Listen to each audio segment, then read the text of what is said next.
एक समय की बात है। एक राज्य में एक प्रतापी राजा राज करता था। उस राजा का नाम प्रताप सिंह था। एक दिन उसके दरबार में एक विदेशी मेहमान आया और उसने राजा को एक सुंदर पत्थर उपहार स्वरूप दिया। राजा वह पत्थर देख बहुत प्रसन्न हुआ। उसने उस पत्थर से भगवान विष्णु की प्रतिमा का निर्माण कर उसे राज्य के मंदिर में स्थापित करने का निर्णय लिया और प्रतिमा निर्माण का कार्य राज्य के महामंत्री को सौंप दिया।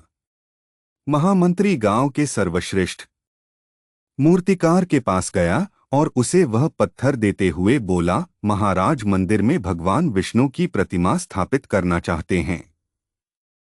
7 दिवस के भीतर इस पत्थर से भगवान विष्णु की प्रतिमा तैयार कर राजमहल पहुंचा देना। इसके लिए तुम्हें 50 स्वर्ण मुद्राएं दी जाएंगी।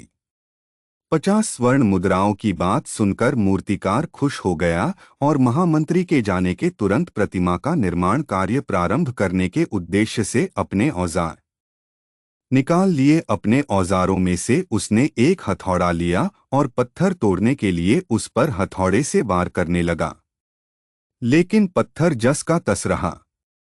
मूर्तिकार ने हथौड़े के कई वार पत्थर पर किए, किंतु पत्थर नहीं टूटा। मूर्तिकार अब बहुत थक चुका था। 50 बार प्रयास करने के उपरांत मूर्तिकार ने अंतिम बार प्रयास करने के उद्देश्य से हथौड़ा उठाया, किंतु यह सोचकर हथौड़े पर प्रहार करने के पूर्व ही उसने हाथ खींच लिया और सोचने लगा कि जब 50 बार वार करने से पत्थर नहीं टूटा तो अब क्या टूटेगा।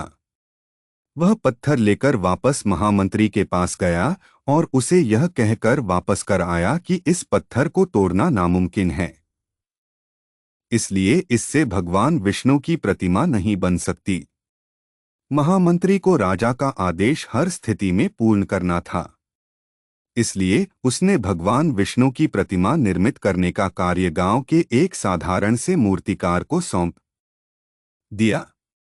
पत्थर लेकर मूर्तिकार ने महामंत्री के सामने ही उस पर हथौड़े से प्रहार किया और वह पत्थर एक बार में ही टूट गया। पत्थर टूटने के बाद मूर्तिकार प्रतिमा बनाने में जुट गया।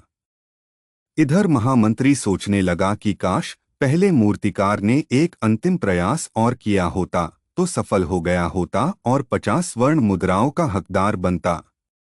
मित्रों, हम भी अपने जीवन में ऐसी परिस्थितियों से परेशान होते रहते हैं।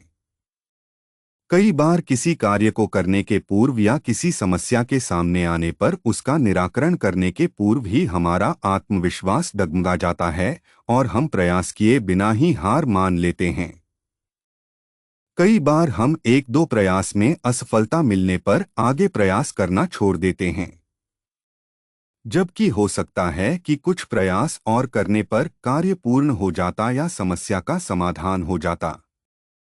यदि जीवन में सफलता प्राप्त करनी है तो बार बार असफल होने पर भी तब तक प्रयास करना नहीं छोड़ना चाहिए जब तक सफलता नहीं मिल जाती।